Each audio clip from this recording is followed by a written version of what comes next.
तो hello guys, again welcome back to the physio mat channel.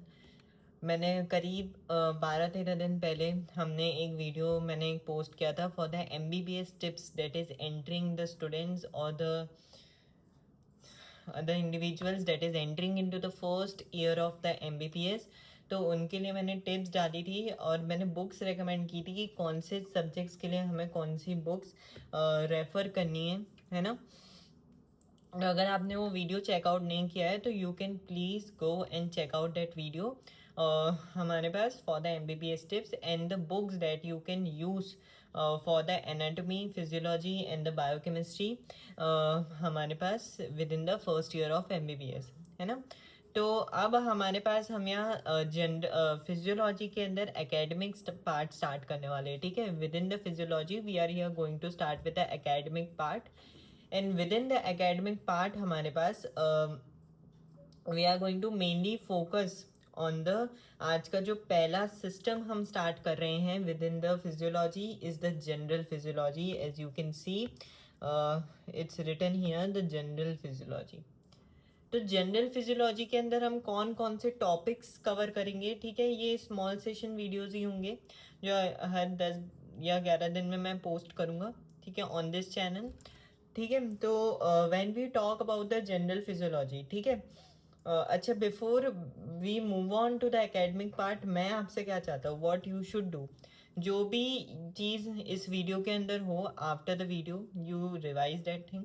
या अगर आप कोई आपने सब्सक्रिप्शन लिया है कोई भी, for example if you have taken marrow, prep ladder, PW, मैडेड, ठीक है, तो कोई भी आपने लिया है तो वहाँ जो सर करा रहे हैं उधर का लेक्चर रिवाइज करो and for the revision purpose you can use my video, है ना। तो यहाँ जनरल फिजियोलॉजी के साथ स्टार्ट करते हैं, ठीक है। Let's start with the general physiology. तो कौन कौन से टॉपिक्स हमारे पास यहाँ होंगे इन द जनरल फिजियोलॉजी। ऑल्सो अगर आपको नोट्स बनाना है मेरे साथ तो you can make the notes along with me in this session, है ना। तो जनरल फिजियोलॉजी के अंदर कौन कौन सी चीज़ें आएंगी। तो सबसे पहले हमारे पास with in the general physiology हम बॉडी फ्लूइड कंपार्टमेंट्स के बारे में डिस्कस करेंगे। बॉडी फ्लूइड कंपार्टमेंट जो आज का टॉपिक होने वाला है, बॉडी फ्लूइड कंपार्टमेंट। फिर हमारे पास आगे जाके हमारे पास यहाँ क्या आएगा, होम्योस्टेसिस आएगा। होम्योस्टेसिस, आफ्टर दी होम्योस्टेसिस पहले body fluid compartment, then homeostasis, then cell membrane, cell membrane, transport processes, transport processes and और एक और हमारे पास यहाँ आएगा एपोप्टोसिस, एपोप्टोसिस, है ना, एपोप्टोसिस। तो ये यहाँ RMP, resting membrane potential and action potential. Actually ये जो टॉपिक्स है ये नर्व मसल फिजियोलॉजी के अंदर भी हम डिस्कस करेंगे आगे जाके, बट ये जनरल फिजियोलॉजी के टॉपिक्स हैं। तो ठीक है, तो जनरल फिजियोलॉजी में हमारे पास क्या आएगा, body fluid compartment, homeostasis, cell membrane, हमारे पास यहाँ transport processes, apoptosis, resting membrane potential and action potential, ठीक है। Resting membrane and the action potential. Actually ये दोनों टॉपिक्स आपके नर्व मसल फिजियोलॉजी में भी आएंगे, प्लस अगर मैं इसको जनरल फिजियोलॉजी में करा रहा हूँ तो ये जनरल फिजियोलॉजी के अंदर कवर हो जाएंगे, या तो मैं नर्व मसल फिजियोलॉजी के अंदर इसको करा दूंगा। But these are the very important topics. अगर मेरे से कोई पूछे कि इसमें से सबसे इम्पॉर्टेंट टॉपिक्स कौन से हैं, तो let me right here, RMP and action potential are very important topics. These are very important topics. Also हमारे पास यहाँ होम्योस्टेसिस एक इम्पॉर्टेंट टॉपिक है एंड जो ट्रांसपोर्ट प्रोसेसेस हैं वो एक इम्पॉर्टेंट टॉपिक है ना। तो आज ठीक है, स्टार्ट करते हैं with the today's session with the body fluid compartment, है ना। बॉडी फ्लूइड कंपार्टमेंट के साथ स्टार्ट करते हैं। तो चलिए, बॉडी फ्लूइड, एक second, body fluid compartment, body fluid compartments, है ना। तो मेरे को आप एक पॉइंट बताओ कि हमारी बॉडी के अंदर, हमारी जो बॉडी है, हमारी बॉडी के अंदर कितना पानी प्रेजेंट होता है, ठीक है। आपको फोर्थ फिफ्थ सिक्स सेवेंथ इसमें बताया जाता होगा कि हमारी बॉडी के अंदर कितना पानी प्रेजेंट है, हम ह्यूमन बींग्स के अंदर कितना पानी प्रेजेंट है, कितना वाटर प्रेजेंट है। क्या कोई मेरे को बता सकता है? क्योंकि ये बेसिस बनाएगा आज के सेशन का, ठीक है। ये बेसिस बनाने वाला है आज के सेशन का, ठीक है। तो हमारे पास एक नॉर्मल ह्यूमन बीइंग के अंदर 70 to 75% वाटर प्रेजेंट होता है, ठीक है। टोटल बॉडी वाटर हमारे पास प्रेजेंट होता है। तो जब मैं टर्म बोलता हूँ, when I tell you the term total body water, total body water को क्या मैं TBW लिख सकता हूँ? यस सर, TBW हम ये लिख देते हैं। तो टोटल बॉडी वाटर की जब हम बात करते हैं तो what we understand by the term total body water, total body water का मतलब ये होता है कि कितना fluid whether it is the interstitial fluid. Interstitial fluid का सर मतलब क्या है? इंटरस्टिशियल फ्लूइड का मतलब ये है कि जो फ्लूइड इंटरस्टिशियम में प्रेजेंट है वो इंटरस्टिशियल फ्लूइड। साइनोवियल फ्लूइड क्या है सर? साइनोवियल फ्लूइड आपने पढ़ा होगा आपकी 11th या 12th में, थोड़ा एक टर्म सुना होगा साइनोवियल फ्लूइड। साइनोवियल फ्लूइड का मतलब ये है कि जो जॉइंट्स में आपके जो फ्लूइड प्रेजेंट होता है दैट्स द साइनोवियल फ्लूइड। हमारे पास ट्रांससेल्युलर फ्लूइड, अभी मैं आगे जाके आपको ये बताऊंगा कि what we understand by the term transcellular fluid. तो ये different ECF, extra cellular fluid, intracellular fluid, ये टोटल मिलके बनाते हैं आपका ये टोटल बॉडी वाटर। तो जब मैं टोटल बॉडी वाटर कहता हूँ तो टोटल बॉडी वाटर का मतलब है कि मैं ये सब फ्लूइड्स को मिला के एक टर्म बोल रहा हूँ। It does not mean water, है ना। ये सब फ्लूइड्स जो हमारी बॉडी के अंदर प्रेजेंट है that is representing this total body water. And ये जो टोटल बॉडी वाटर है, if I take a case of an ideal man, अगर एक मैं मैन का केस लूँ, आइडियल मैन, तो आइडियल मैन का वेट हम क्या कंसिडर करते हैं? 70 kg कंसिडर करके चलते हैं। आइडियल मैन का जो हम वेट कंसिडर कर रहे हैं वो कितना कंसिडर कर रहे हैं? That is suppose to be your 70 kg, ठीक है सर। हम 70 kg कंसिडर तो कर रहे हैं, तो ये टोटल बॉडी वाटर कितना होगा? Total body water is going to be 60% of body weight, 60% of body weight, okay. तो एक आइडियल मैन है, आइडियल मैन का हमने वेट एज्यूम किया है 70 kg, और उस आइडियल मैन के अंदर जो टोटल बॉडी वाटर है वो हमारे पास कितना है? 60% ऑफ द बॉडी वेट, है ना। 60% ऑफ द बॉडी वेट है।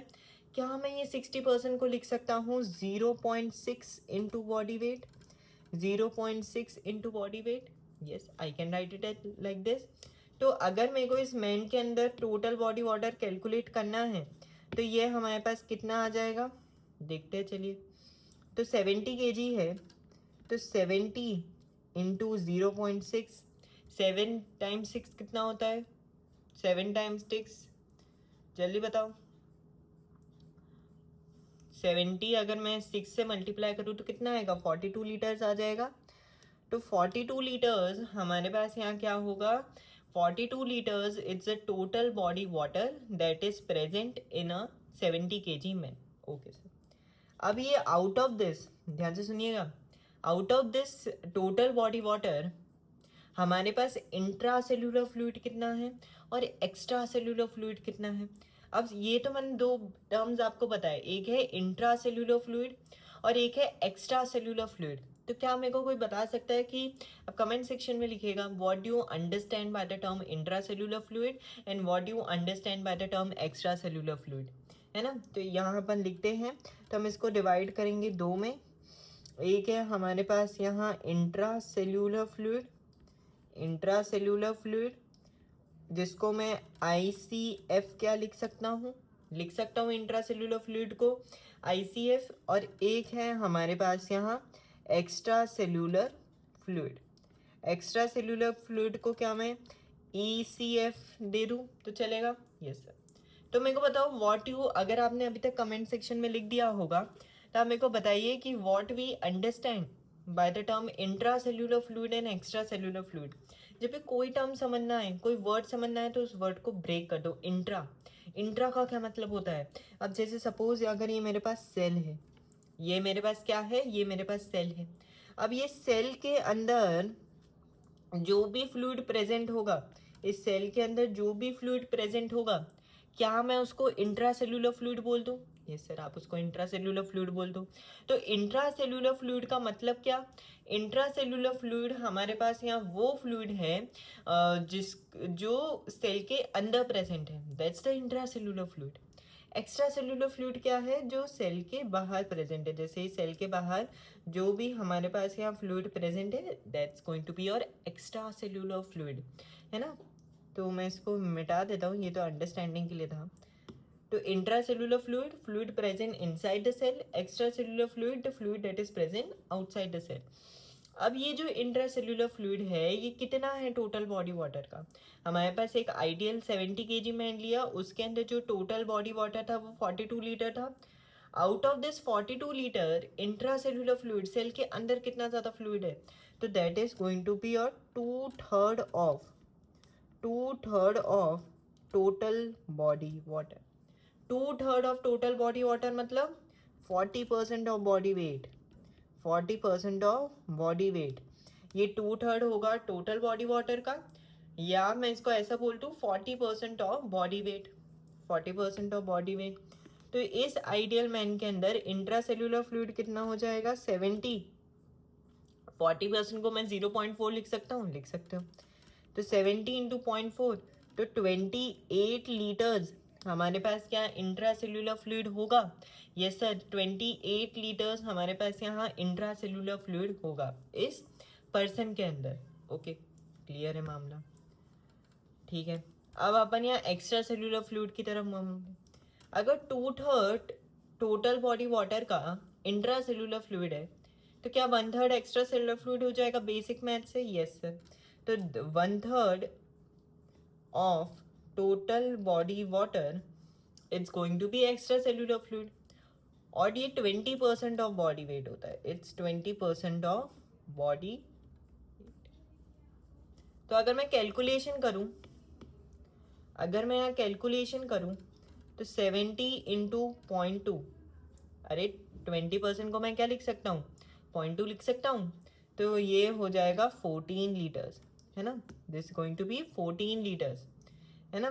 तो ये आपका 28 लीटर्स, ये आपका 14 लीटर्स, और आपका मैंने टोटल बॉडी वाटर 42 लीटर्स बताया था कि नहीं बताया था, है ना। अब आ जाओ एक्स्ट्रा सेल्यूलर फ्लूइड पे, है ना। आराम आराम से समझो, एकदम बढ़िया मजा आएगा, है ना। अब एक्स्ट्रा सेल्यूलर फ्लूइड कितना है? 14 litres, 1/3 of the total body water. इसका, इस एक्स्ट्रा सेल्यूलर फ्लूइड का 75% यानी 3/4 पार्ट कौन बनाएगा? 3/4 पार्ट, ये जो एक्स्ट्रा सेल्यूलर फ्लूइड है जो सेल के बाहर है, इसका जो 70% पार्ट है, मतलब 75% पार्ट है, 3/4 पार्ट है, वो कौन बनाएगा? वो हमारे पास यहाँ बनाएगा इंटरस्टिशियल फ्लूइड। अभी मैंने थोड़े टाइम पहले इंटरस्टिशियल फ्लूइड आपको बताया था ना, इंटरस्टिशियल फ्लूइड बनाएगा। तो इंटरस्टिशियल फ्लूइड प्लस आपका लिम्फ, तो ये हमारे पास क्या बनाएगा? 75% बनाएगा। और जो 25% है, दैट इज योर नियरली 1/4, वो हमारे पास यहाँ प्लाज्मा बनाएगा। ठीक है, अब मेरे को बताइए कमेंट सेक्शन के अंदर, प्लाज्मा, अगर आपने यहाँ ब्लड पढ़ा है, ठीक है, तो हमने 11th स्टैंडर्ड में सर बहुत थोड़ा बेसिक्स पढ़ा था ब्लड का। तो मेरे को बताइए कि जो ब्लड है इसके 2 कंपोनेंट्स होते हैं। There are 2 components of blood. जब हम हिमेटोलॉजी में जाएंगे तो उसमें ब्लड भी अपन डिस्कस करेंगे। तो ब्लड के 2 कंपोनेंट्स हैं। कौन से 2 कंपोनेंट्स हैं? Blood has 2 components. एक हमारे पास यहाँ होता है प्लाज्मा, और एक हमारे पास यहाँ क्या होता है? Formed elements. एक होता है formed elements, one is plasma and one is formed elements. Formed elements के अंदर क्या आएगा? RBC, WBC, platelet, red blood cells, white blood cells, platelets यहाँ आ जाएंगे, है ना। तो जब मैं कह रहा हूँ कि जो इंटरस्टिशियल फ्लूइड है उसमें 75% आपका इंटरस्टिशियल फ्लूइड और लिम्फ बना रहा है, और 25% हमारे पास यहाँ प्लाज्मा बना रहा है, तो 1/4 प्लाज्मा बना रहा है। तो हमारे पास क्या मैं ये कह सकता हूँ, out of this 14 litres 10.5 litre is interstitial fluid plus हमारे पास यहाँ लिम्फ, और नियरली 3.5 लीटर्स हमारे पास यहाँ प्लाज्मा होगा, 3.5 लीटर्स प्लाज्मा होगा। अच्छा, एक इंटरेस्टिंग बात सर, क्या जो ब्लड होता है वो फॉर्म करता है 8% of body wait.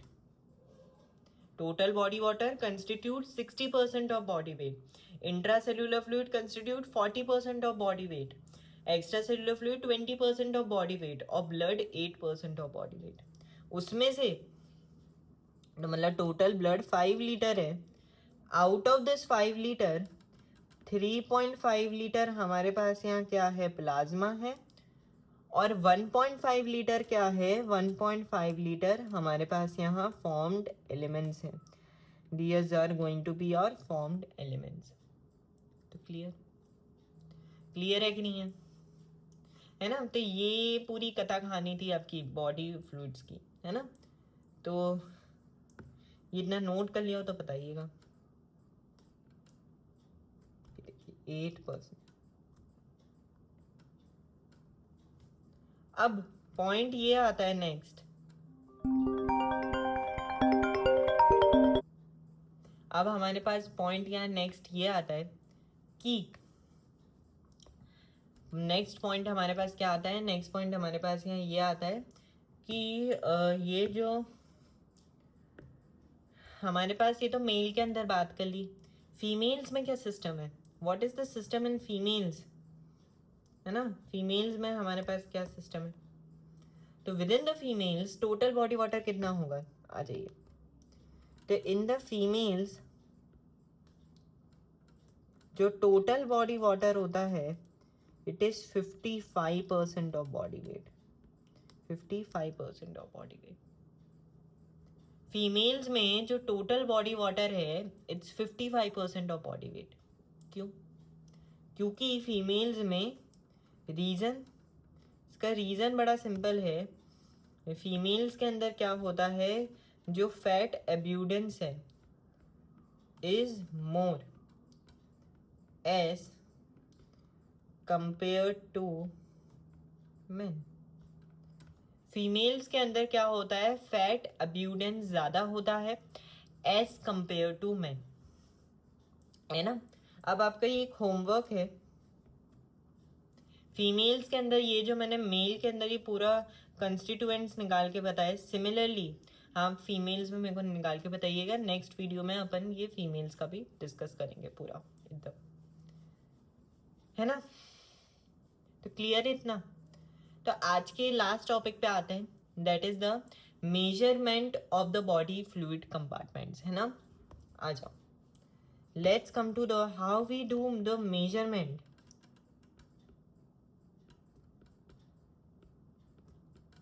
of body fluid compartments। How we do the measurement of the body fluid compartment, ये तो आपको पता चल गया, टोटल बॉडी वाटर क्या है, इंट्रा सेल्यूलर फ्लूइड क्या है, एक्स्ट्रा सेल्यूलर फ्लूइड क्या है, ये तो हमें पता चल गया। अब इसका मेजरमेंट कैसे करते हैं, तो इसके मेजरमेंट के लिए फॉर द मेजरमेंट हमारे पास हम यहाँ जो टेक्निक यूज करते हैं उसको हम क्या बोलते हैं, और जो मेथड होती है उसको बोलते हैं indicator dilution method. That is called as a indicator dilution method, या आप उसे डाई डाइल्यूशन मेथड ये बोल सकते हो। तो आप उसे इंडिकेटर डाइल्यूशन मेथड बोलो या उसे डाई डाइल्यूशन मेथड बोलो। और क्योंकि ये जो मेथड है ये स्टीवर्ट और हैमिल्टन साइंटिस्ट ने हमें दी थी, तो इसको हम स्टीवर्ट हैमिल्टन प्रिंसिपल भी बोलते हैं। इसको हम क्या बोलते हैं, स्टीवर्ट हैमिल्टन प्रिंसिपल, है ना? This is also called as Stewart Hamilton principle. तो measurement of the body fluid compartment it is done by the indicator dilution method या डाई डाइल्यूशन मेथड या द स्टीवर्ड हैमिल्टन प्रिंसिपल। अभी sir ये principle क्या है, तो let's understand this principle. तो हम क्या कंसिडर करते हैं, हमारे पास यहाँ ऐसे दो कंटेनर्स कंसिडर करते हैं, ठीक है। Let's consider here 2 containers. इसके अंदर कुछ फ्लूइड भर देते हैं, बढ़िया सा कलर लेते हैं। तो यहाँ सपोज इसके अंदर ये ऐसे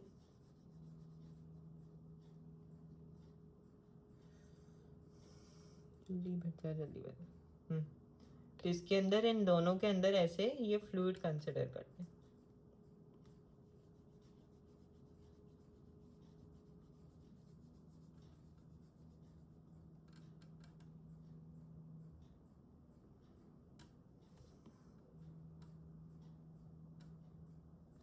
ठीक है, तो इन दोनों के अंदर ये फ्लूइड अपन ने कंसिडर किया।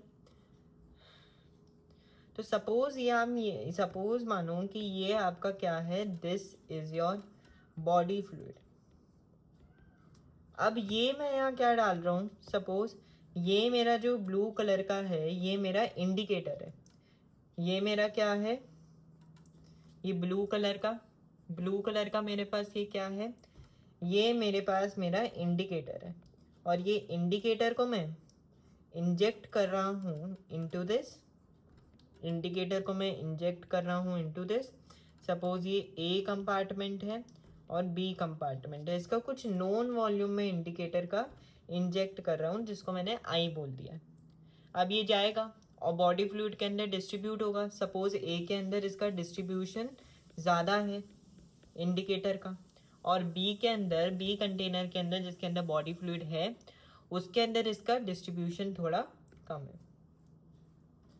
तो let's see be the concentration of indicator that is taken from the compartment। तो वॉल्यूम ऑफ बॉडी फ्लूइड क्या हो जाएगा, I/C हो जाएगा। कैसे हुआ अब मैं वो बताता हूँ आपको। चलिए, इतना तो आपको ये समझ आ गया कि हम यहाँ इंडिकेटर यूज करने वाले हैं। That's why the method is called as a indicator dilution method, या आपने इसको डाई डाइल्यूशन मेथड का, है ना। बाद में नेक्स्ट वीडियो में अपन डिस्कस करेंगे कौन कौन से इंडिकेटर्स होते हैं, मतलब वीडियो बहुत बड़ी हो जाएगी। तो लेट अ नोन, पहला स्टेप क्या है, पहला स्टेप ये है a known volume of indicator.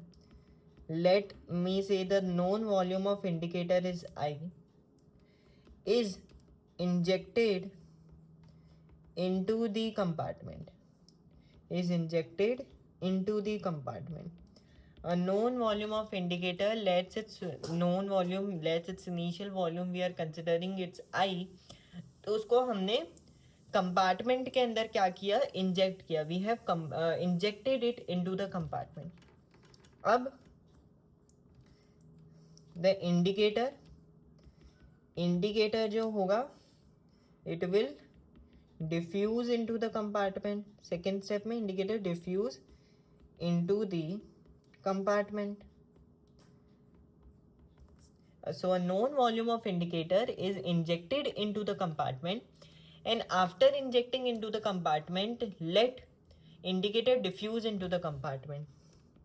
फिर हमारे पास क्या है, C is the concentration of indicator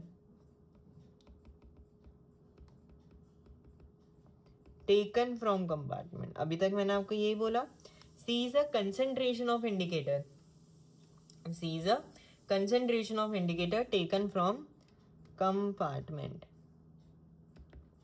तो आप ये फिगर में देख लो, C is a concentration of indicator that is taken from the compartment, है ना।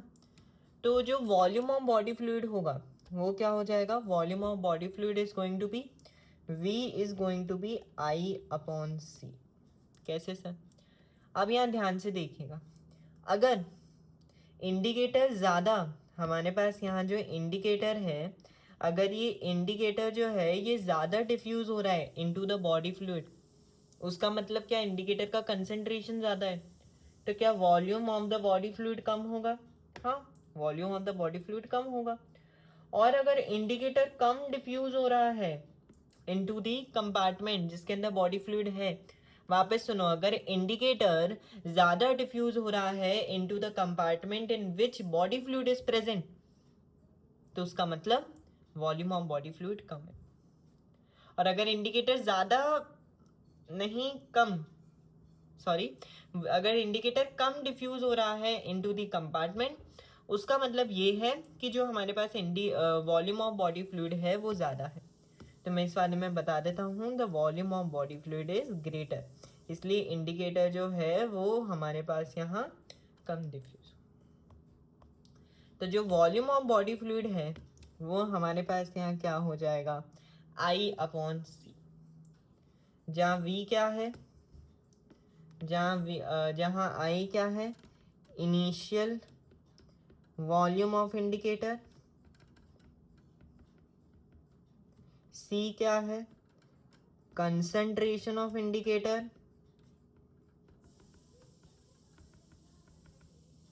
Taken from compartment,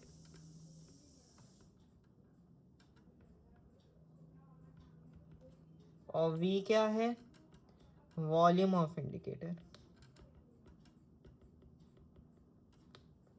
V volume of indicator, I क्या है, इनिशियल वॉल्यूम ऑफ इंडिकेटर, और C क्या है, concentration of indicator taken from compartment. ठीक है, concentration of the indicator taken from the compartment. Okay,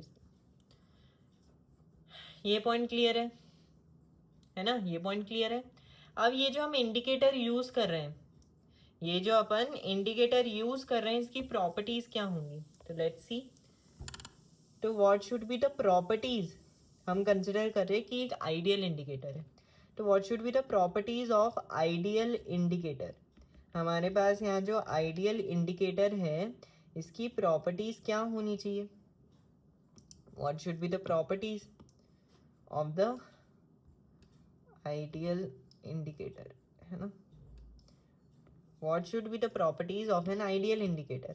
सबसे पहला पॉइंट हमारे पास ये आता है, it should be non toxic. Yes, सबसे पहला पॉइंट ये आता है कि जो हम इंडिकेटर यूज कर रहे हैं, अगर we are considering that the indicator is an ideal indicator, तो वो जो इंडिकेटर है it should be non toxic. क्यों नॉन टॉक्सिक, क्योंकि ये तो हम अभी एक्सपेरिमेंट कर रहे हैं, बट अब आगे जाके हमें अगर बॉडी के अंदर बॉडी फ्लूइड का डिस्ट्रीब्यूशन देखना है, कैलकुलेट करना है, तो मेजरमेंट करना है, तो उसके लिए हम जो इंडिकेटर डालेंगे it should be non toxic. Secondly, it should distribute evenly into the compartment। हमारे पास ये जो इंडिकेटर है it should diffuse evenly into the compartment, मतलब ये स्प्रेड होना चाहिए, ऐसा नहीं कि एक जगह पे जाके बैठ गया। it should be even, it should distribute evenly into the compartment, तो it should be non toxic, it should distribute evenly into the compartment, है ना। तीसरा पॉइंट, इट शुड नॉट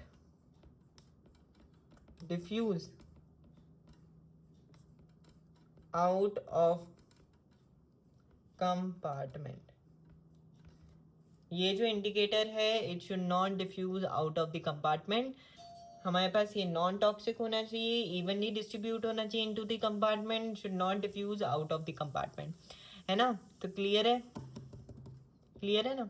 अब हम कंसिडर कर रहे हैं, हमने जो इंडिकेटर यूज किया, हम कंसिडर कर रहे हैं हमने जो इंडिकेटर यूज किया वो it's not a ideal indicator.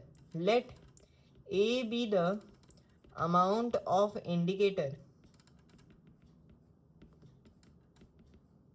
Left the compartment, तो वॉल्यूम ऑफ बॉडी फ्लूइड क्या हो जाएगा, तो वॉल्यूम ऑफ बॉडी फ्लूइड क्या हो जाएगा, V क्या हो जाएगा, I-A/C। V क्या हो जाएगा, I-A/C, जहाँ V क्या है, volume of the body fluid, I क्या है, initial volume of indicator, A क्या है, amount of indicator left the compartment, और C क्या है हमारे पास, कंसेंट्रेशन ऑफ इंडिकेटर, है ना। अब आज का वीडियो अपन यहीं ख़त्म करते हैं, है ना। और इन द नेक्स्ट वीडियो, एक तो मैंने आपको क्या होमवर्क दिया है, ये जो फीमेल्स हैं उसमें हमने डिस्कस किया कि जो टोटल बॉडी वाटर है it's 55% of the body weight. क्यों? क्योंकि फैट एब्यूडेंस मोर होता है फीमेल में। तो आपको एक तो कैलकुलेट क्या करना है, फीमेल में इंट्रा सेल्यूलर फ्लूइड क्या होगा, हमारे पास यहाँ एक्स्ट्रा सेल्यूलर फ्लूइड क्या होगा, फिर हमारे पास इंटरस्टिशियल फ्लूइड प्लाज्मा कितना होगा, वो सब आप मेरे को कैलकुलेट करके बताना, है ना। वो सब मेरे को कैलकुलेट करके बताना। अगर if we are considering the ideal weight in the females, हमारे पास अगर हम ये कंसिडर कर रहे हैं कि जो आइडियल वेट है फीमेल्स के अंदर वो है around 55 kg। Ideal weight in the females is around 55 kg। तो आप मेरे को कैलकुलेट करके बताइए टोटल बॉडी वाटर, है ना। अच्छा, एक और point before you leave this session, एक और पॉइंट डिस्कस कर लेते हैं। क्या? ट्रांस सेल्यूलर फ्लूइड का point. What is a transcellular fluid? ठीक है, ट्रांस सेल्यूलर फ्लूइड मैं बताना आपको भूल गया था। तो ट्रांस सेल्यूलर फ्लूइड क्या होता है? द फ्लूइड, देखो प्रेजेंट को मैं प्लस साइन से, आप ये पॉइंट नोट कर लो, प्रेजेंट को हम ऐसे प्लस साइन से डिनोट करेंगे, है ना। तो ट्रांससेल्युलर फ्लूइड क्या है? The fluid that is present in body cavities. Body cavities के अंदर ये फ्लूइड प्रेजेंट है। देन हमारे पास यहाँ in between spaces, joint cavity के अंदर एसेक्ट्रा, तो वो आपका ट्रांससेल्युलर फ्लूइड है।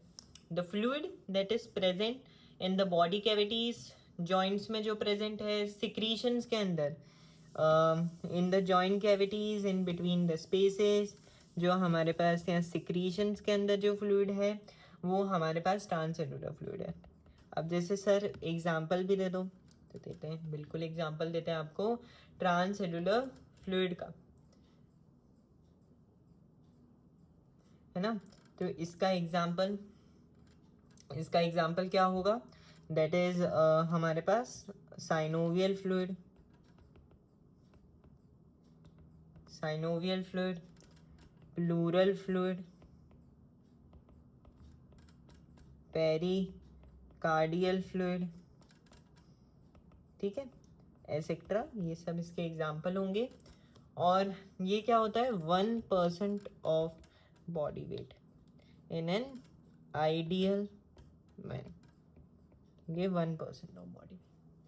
तो मेरे को ये ट्रांससेल्युलर फ्लूइड का रह गया था, ठीक है। तो let's end our session here, ठीक है। Thanks for guys for watching this video.